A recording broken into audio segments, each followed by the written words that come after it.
Shalom Aleichem, on est dans Ochot Sadikim, Shar Hanifut, la porte de la flatterie. Il dit le Rav Amar Rabbi Shimon ben Halafta, Miyom Shegabra Egrofa Shel Hanufa, Nit'avetu Adini V'nitkalkelu Amaasim.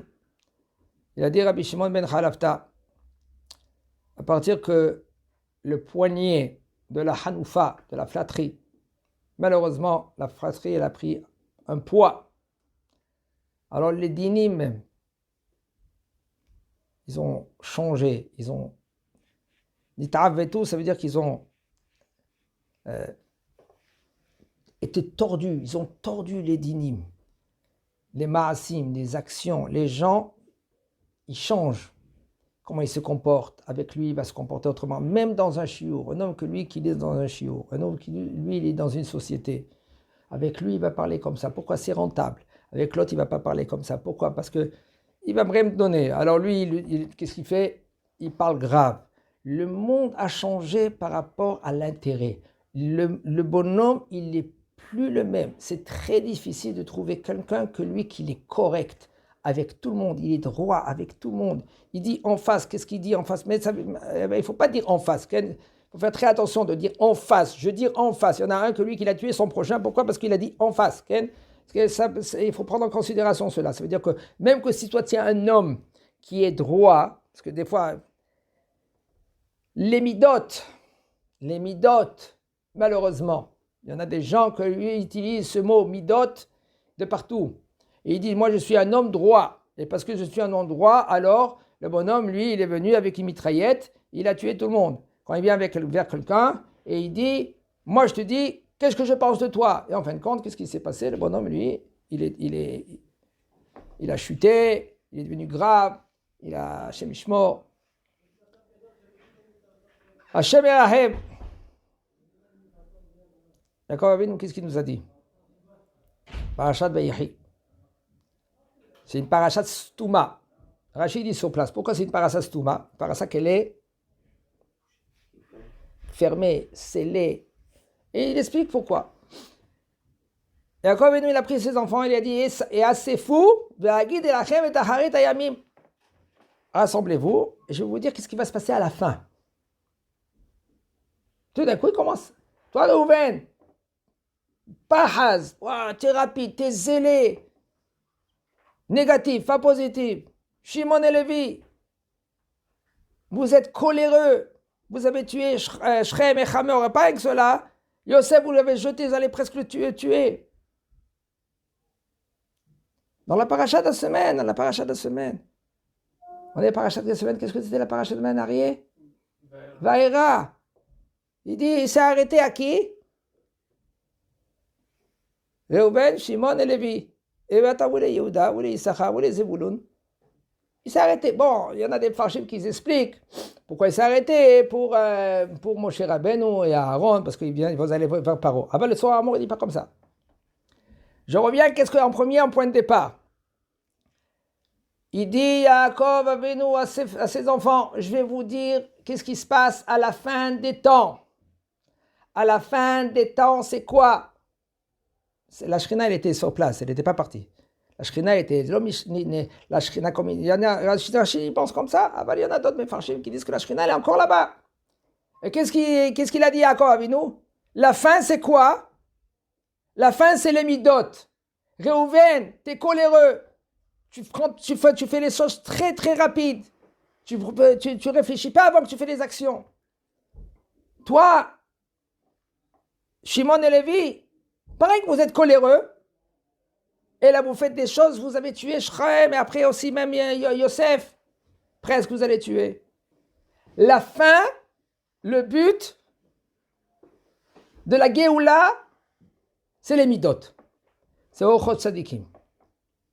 Un homme qui n'a pas compris cela, parce qu'on a dans le monde Atikoun, et on l'a Ma'asiya, dans le monde, comme c'est écrit, Asher bara Elohim, la Asot, quand je il a créé pour faire. On est dans un monde Asiya. Ce monde Asiya, il est quoi?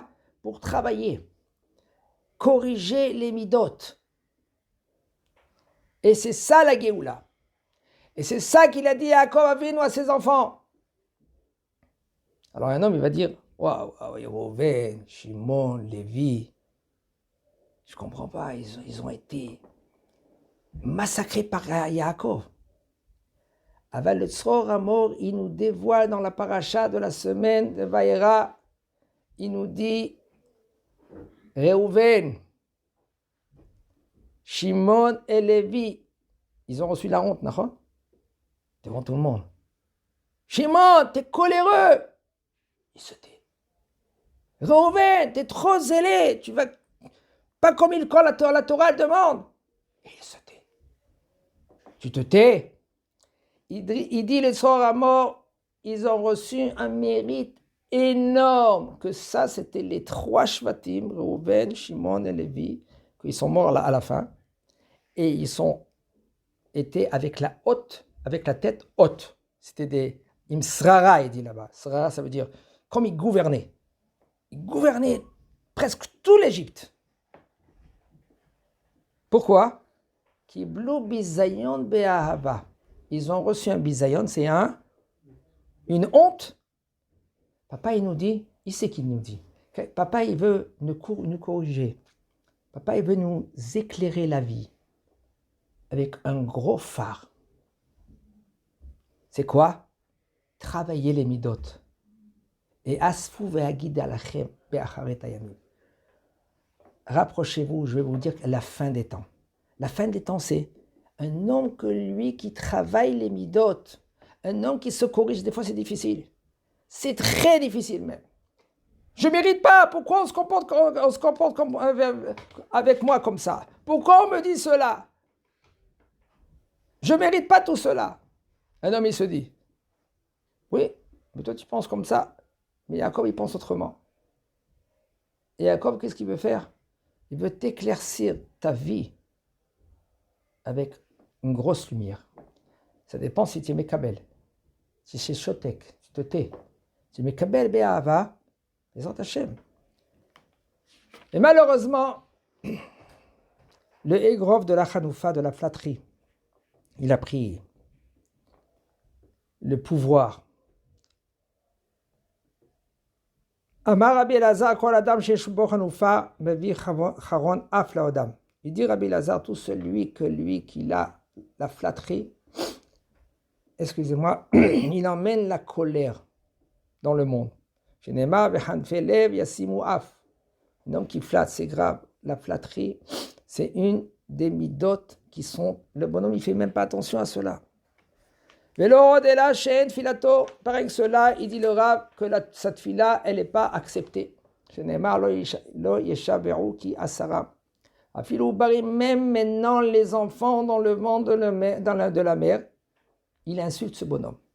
Comment c'est possible? Ils sentent tout, ils savent tout, ils comprennent tout. C'est pour ça qu'il faut faire très attention, ma maman.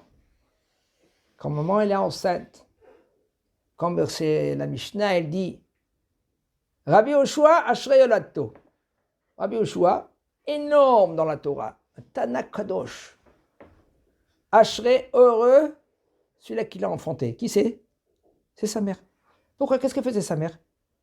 Elle se mettait dans un coin, les Chachamim ne voyaient pas, et elle entendait d'ivrer Torah.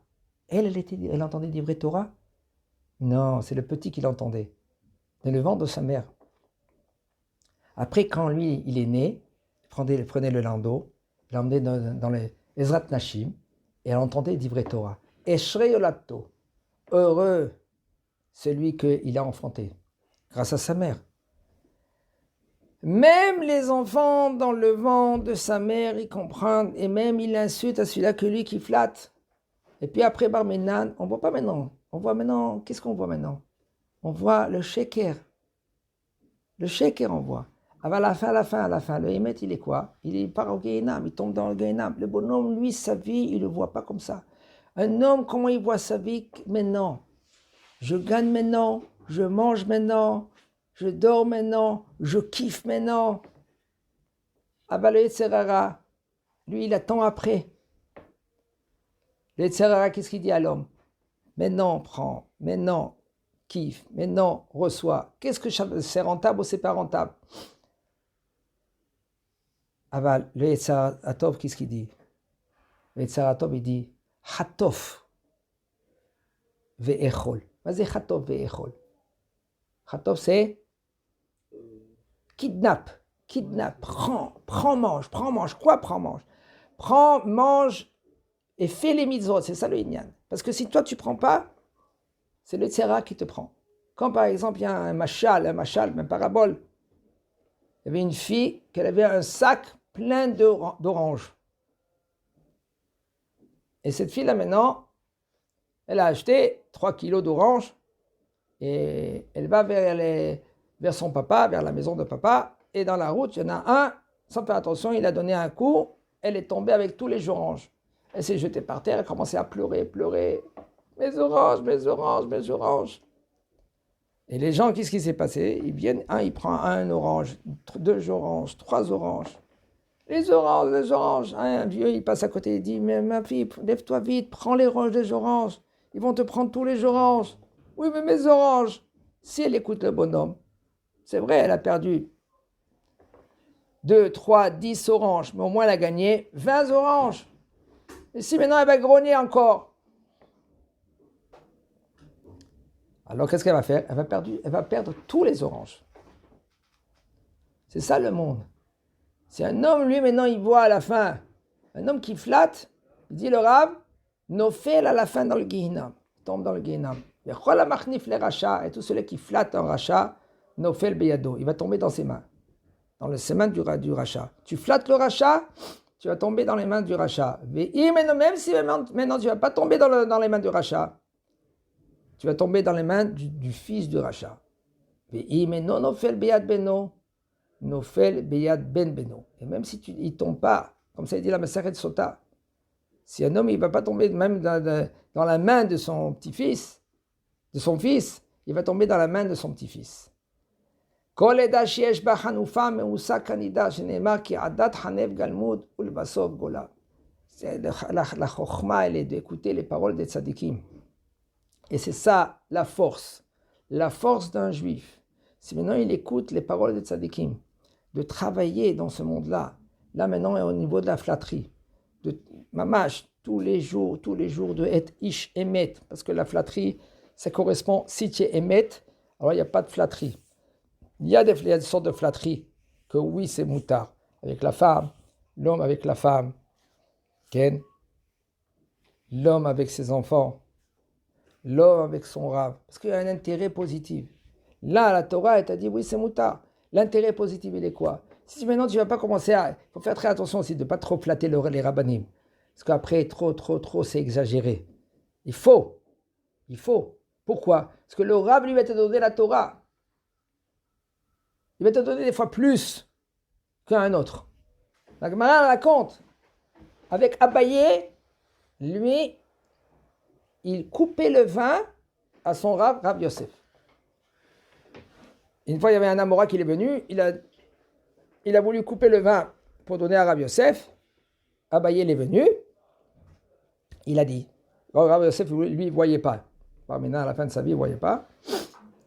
Abaye, qu'est-ce qu'il a dit? Il a dit à cet Amora, mets-toi de côté, laisse-moi, je vais couper le vin au Rav. Et le Rav, il n'a pas vu que c'était Abaye. Mais dès qu'il a goûté, il a dit, waouh! Abaye, où tu es? Ouais, c'est comme Abaye. Où il est Abaye? Il a dit Abaye, Anna, je suis là, mon maître. Qu'est-ce qui se passe? Pourquoi la Gemara nous emmène une histoire pareille? Je fais plaisir à mon Rav, comme mon Rav, lui, il le veut. Parce que ça lui donne la joie. Ça lui donne c'est pas maintenant, je lui donne du vin parce que je lui donne du vin, parce que comme ça il va faire des brachot. C'est vrai. Plus que cela. Je vais faire content à mon Rav, parce que mon Rav maintenant, quand il aura la simcha, il va me donner plus la Torah. Pourquoi? Torah hi ve'ani rotze lilmod. Je veux apprendre la Torah. Et ça, si un homme lui va avec cette approche-là, les Hashem, achol, chatov ve'achol, c'est comme tu prends plus de la Torah, encore des mitzvot. Tout ça, les Shem Shamayim. Chazak Baruch.